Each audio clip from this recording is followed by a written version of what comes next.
always there. They're doing, okay, well, we're sending some Amivit over or something, you know. Call button in your right hand is where your thumb is. You press that at any time, okay? Just until we get you into the scanner.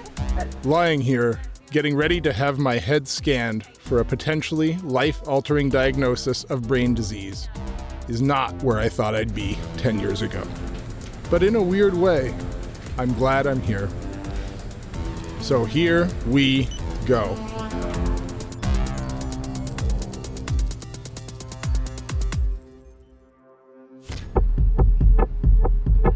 I'm Tim Fleiser, Executive Director of the Concussion Legacy Foundation Canada, and I've spent the last decade trying to inform the public that the prevention of concussions and CTE, chronic traumatic encephalopathy, are really important to the health of our brains.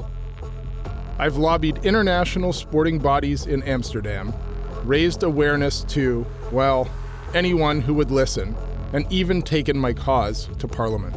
So why am I so obsessed with head injuries? I played 10 years in the Canadian Football League. Tim Fleiser bleeding on the field. I would estimate that I've endured at least 100 concussive episodes to my head during my career. I mean, back then it just wasn't a big deal, right? It was what you would call a ding. It's, you know, you get hit and feel a little bit weird or see stars or feel a little bit off balance or get a dull headache or those. But back then it just wasn't a big deal. It's something that you played through. My risk factor for chronic traumatic encephalopathy and all the nasty things associated with it is extremely high. Baker's kick is back. Brown takes it at the 22, and he is hammered at the 32-yard line. Oh, boy. Take it from me, I know what's at stake. I've lost friends to suicide and addiction. What did they have in common? A history of brain injuries. So my goal is now to stop it from impacting others, especially kids. The bottom line is, kids should not be taking headshots. And kids that do sustain a brain injury need their injury to be taken seriously and treated properly. And I'm happy to say our work has helped support an Ontario law that is doing just that. Rowan Stringer was rushed by ambulance to an Ottawa hospital on May 8, 2013, after receiving a brutal head injury during a rugby game. She would pass away 4 days later from second impact syndrome, an uncontrolled swelling of the brain that witnesses said Stringer incurred after being thrown to the ground by an opponent. She was unconscious, with her eyes dilated, both symptoms of a severe brain injury.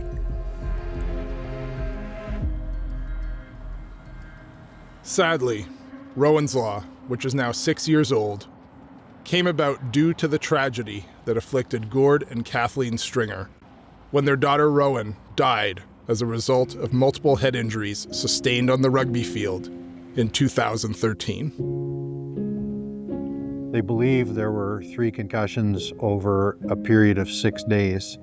The final concussion being the one that was ended up being fatal. Second impact syndrome is a situation that happens with catastrophic swelling of the brain when there are multiple undiagnosed and untreated concussions. It is a completely preventable condition. So one of the things that we've looked at is why athletes fail to report concussions. And particularly at the youth level, one of the ones that you see is not wanting to let their teammates or their coach or their parents down. One problem with head injuries is they are invisible. So if your child goes to play pee-wee soccer and they break their wrist, they put a cast on it and nobody questions it. And that's the unfortunate thing with head injuries, is that it's hidden. But one thing we learned is that her friends actually knew that she had got hurt. She had Googled concussion, so she knew that she maybe had one. The unfortunate thing in 2013 was when she did that Google search, it didn't give her all the information she needed to know. The good news is that today, Rowan's Law and concussions are being explained to school kids across Ontario. The bad news?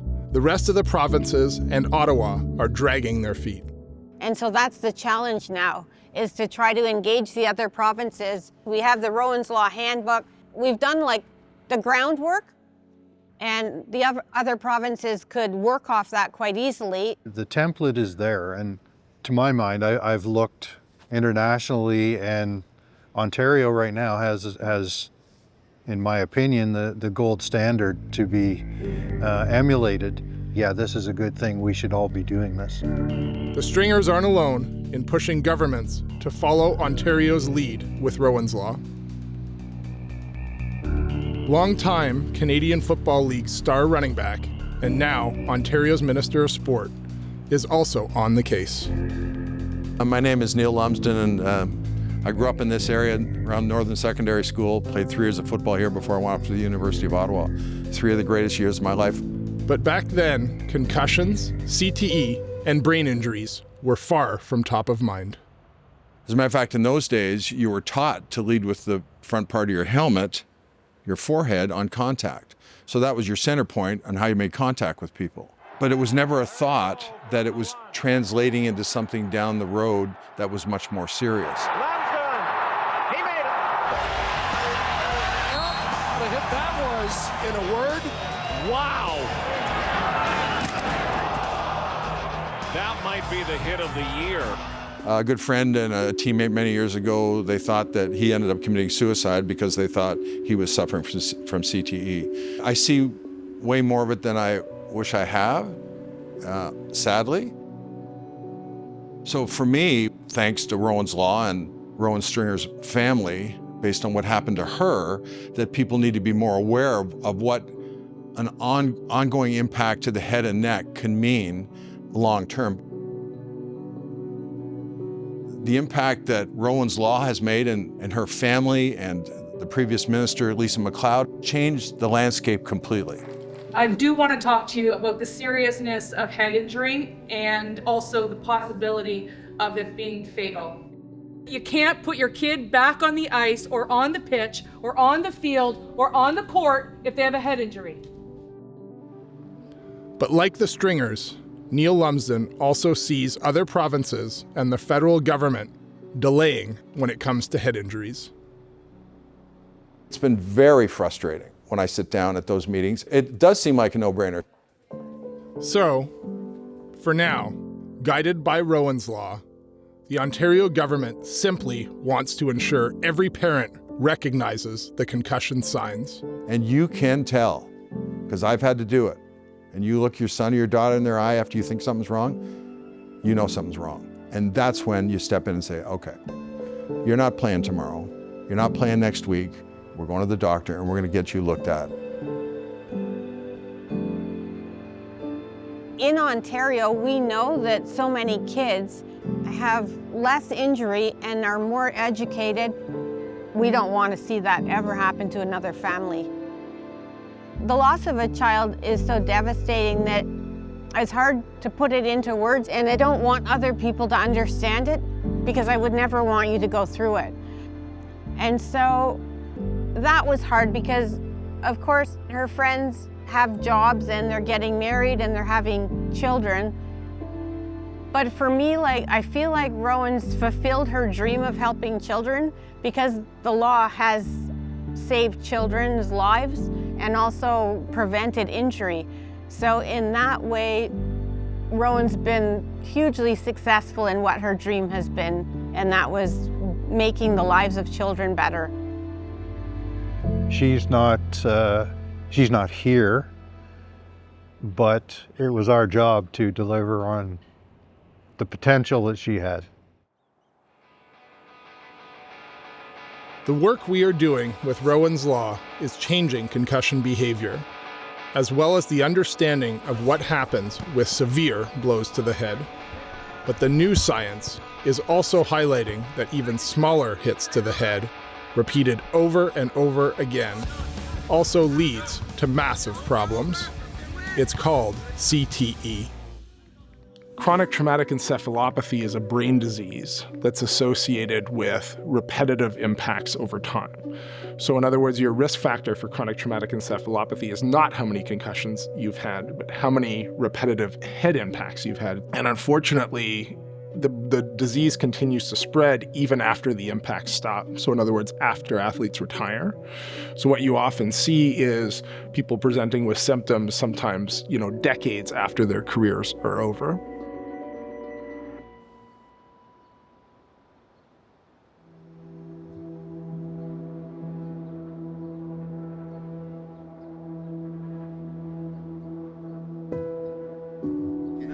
That's crazy. And he spent like 5 minutes with me. Yeah.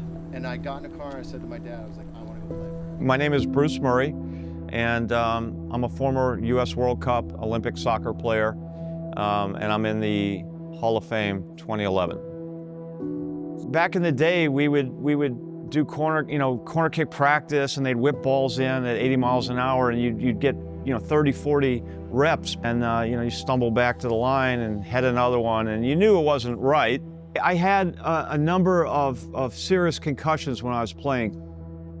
I was in Riyadh, Saudi Arabia, and I got a guy ran his knee right through my skull, and I swallowed my tongue. I had a seizure on the field. Right now, it's kind of tough. I get bad headaches. Light headaches, decision-making, impulse control, a little drinking too much.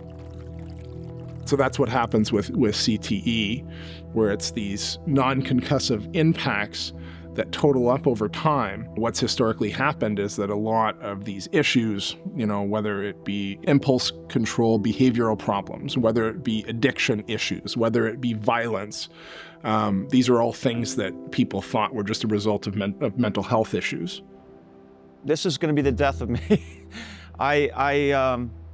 I have a really bad short-term memory, and I have to work really hard to remember anything. And my phone is like number one, because I've lost my phone and my credit cards, but the problem is I lose the phone. And I've replaced my license 5 times this year, credit cards 10 times. I mean, it's a constant battle, but it's exhausting. It's really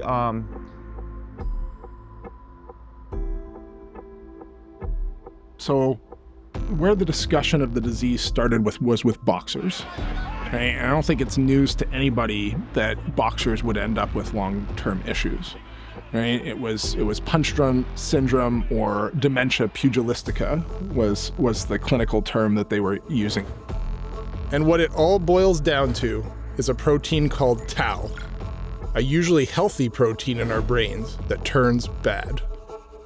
And the way to think about tau is it's almost like a mortar within the microtubule. So it holds together the superhighways that the electric impulses travel up and down from the brain to the rest of the body. And what happens is the tau ends up getting misplaced in the brain. So it ends up in places where it's not supposed to be, and that's where it ends up binding onto healthy cells and killing them. And that is why the University of Ottawa and Riverdale School in the Bronx are working to reduce the number of head impacts athletes receive over the course of their career. My name is John Peasy. I am the Director of Athletics at Riverdale Country School, and we're here in the Bronx. Unfortunately, there's no good data on head injuries in soccer. We're working with the University of Ottawa to discover where headers happen on the field. This is revolutionary science. This high school soccer pitch is quite literally being mapped by videotape to show where exactly every head hit transpires. We want to share our film so that they can just do basic research to understand this area of the field is where the most headers come from. These are how many headers happen during a game per player. If you're a defender, this is how many headers happen. If you're an attack player, this is how many headers happen. So step one is for University of Ottawa researchers to take the film and count the exact number of headers. From here, the tape of each game is quickly sent to this world-leading lab at the University of Ottawa, where doctors Blaine Hajisaki and Clara Carton are conducting mind-rattling science. What we specialize in is trying to understand the event that creates trauma to the brain. One of the really exciting things at Riverdale that John Peasy is really looking at is changing the game. And that is unique in that he's looking at ways to modify the game so that he can decrease trauma load to his athlete. So they're making modifications to the game so that they can decrease that trauma load that would then maintain less risk to mental health. That's pretty exciting. But the data really creates facts. So they're looking at, as you say, midfield impacts, headers at midfield or headers into the goal. And what we can do for them is when we see it, we can count the frequency of that and the magnitude of those impacts. We capture the simulated headers at 2,000 frames per second so that we can look at detail in a slow motion camera. We look at the velocity details because you're going to get different velocities if it's a throw-in versus a corner kick or a goalie kick to midfield. The main thing is that when the ball hits the head, it accelerates the skull, and the skull accelerates the brain, which then distorts the brain tissue. And therein lies a problem, that you can have changes in the molecular structure of the brain tissue, the proteins of the neurons, that you can damage the neurons. So we place the ball here in order to accelerate the ball into the head form to simulate the header. Now this is one of our adult head forms, but we also have head forms for women and children. And we have sensors inside the head form so we can measure how the head moves so that we could then look at the brain tissue response. And what we have inside are 9 accelerometers to measure the head motion, essentially linear and rotational head motion. So then we can look at what's subsequently happening in the brain tissue.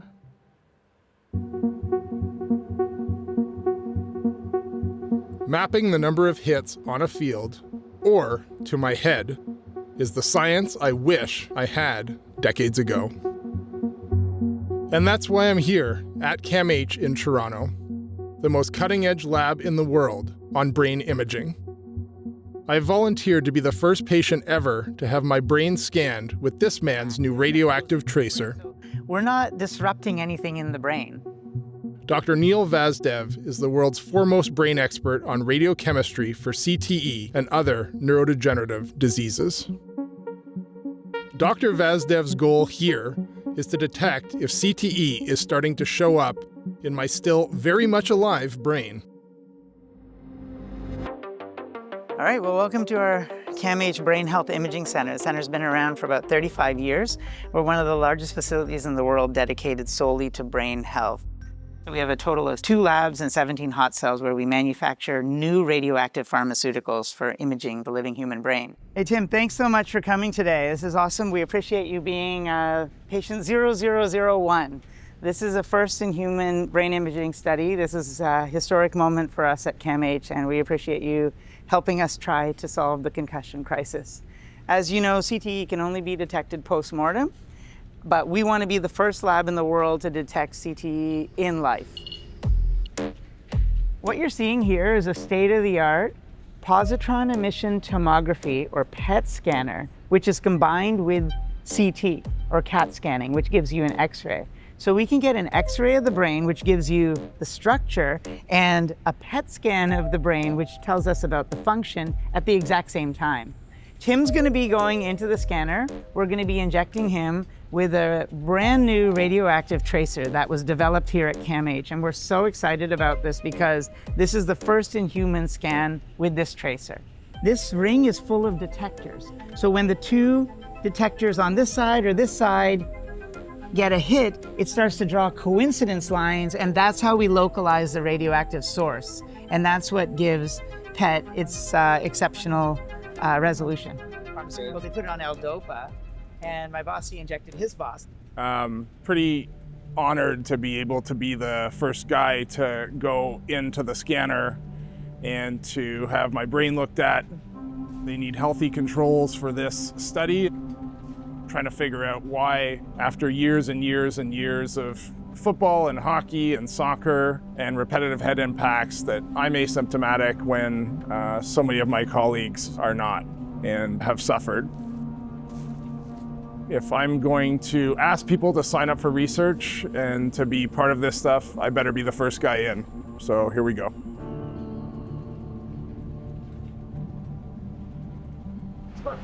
Okay, so you can always adjust that. Yeah, that's pretty good. I'm going to quickly check the But the good news is that if we're able to diagnose this during life, the chances of them coming out with treatment strategies before this becomes an issue for me is very, very good.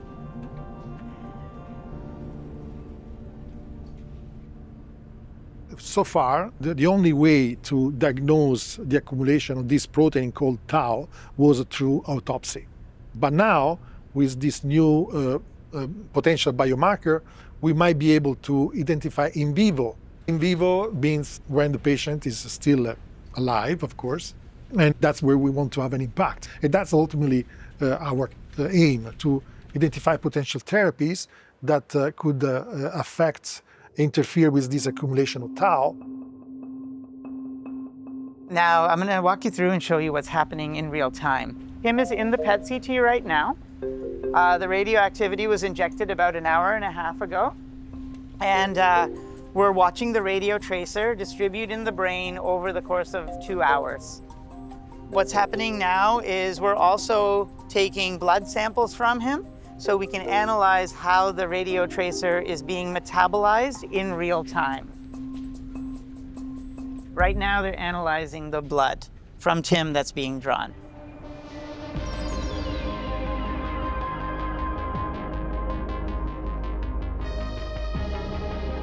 And this is actually Tim's brain. He was scanned here last night, and this is a cross-section going through his actual brain. And we're going to use this for structural information as we overlay it with the PET scan. So we can see the different brain regions, and we'll be able to see what regions are lit up with the PET scan. I think this whole thing. We've really gone after cancer, and we're seeing big strides in cancer, and look at the money that's being put behind that to find that. Now it's mental health time. CAMH and Dr. Neil Vazdev's lab, which is just absolutely amazing. For first time, we're able to look at the brain of live people and determine what is going on with this state of concussed brain. I look at this equipment and I'm stunned with some of the stuff that's going on here. They just shock me what they've learned and what they're doing. I know one thing, I can raise money, and that's what we're after. And we're trying to get the best donors, and all I want is the donors to come down and go through that building. And if you walk out of there and don't donate $1, you haven't got no soul on my side. You just have to get in there and see what's going on, and you're going to come out and write a check. As for me, well, after 3 hours of brain tests, I am done. Literally and figuratively. And as I look at the pictures of my brain, to my layman's eye, it seems, well, okay. But only time will tell. I can only hope I am lucky enough to live a long, healthy brain life, because too many, like Rowan Stringer, have not. And that is why we must advance Rowan's Law, to honor her and the Stringer family's legacy.